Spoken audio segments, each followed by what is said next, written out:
বন্ধুরা, মা সরস্বতী কিন্তু রাহুর অধিষ্ঠাত্রী দেবী, তাই যাদের রাহুর দোষ রয়েছে, মহাদশা অন্তর্দশা চলছে, তারা বসন্ত পঞ্চমীর দিন এই মহা টোটকাটা প্লিজ করবেই, মিস করে যেও না।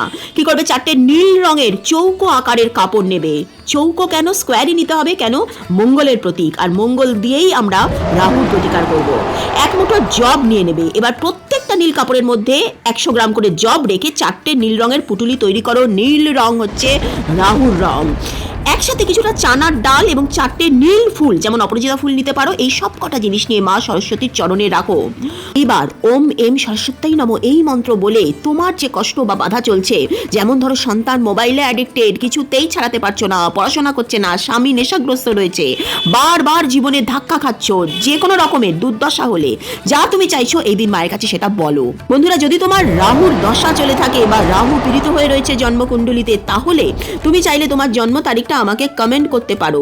বাই সুপার থ্যাঙ্কস বলে একটা বাটন দেওয়া রয়েছে, সেই বাটনে একটা মিনিমাম অ্যামাউন্ট কিন্তু তোমাকে দিতে হবে। তাহলে পরে তার অ্যান্সারটা, রিপ্লাইটা আমি ইমিডিয়েটলি দেবো। আমি রেমেডি বা প্রতিকার বলে দেবো। কেন? রাহুর দোষ মহাদশা যদি চলে, তাহলে প্রতিকার না করলে কিন্তু বন্ধু দুর্ভাগ্য যেমন চলছে, স্ট্রাগল জীবনে যেমন চলছে, সেটা চলতেই থাকবে। তাই চাইলে তোমরা কিছু অ্যামাউন্ট দিয়ে এই রেমেডিটা নিতেই পারো। পুটলির সাথে যে চানা ডালটা তুমি সরস্বতী ঠাকুরের পায়ে রেখেছিলে, সেই চানা ডালটা হলুদ রং, সরস্বতীর প্রিয়, এবং চানা ডাল বৃহস্পতি গ্রহকে স্ট্রং করে।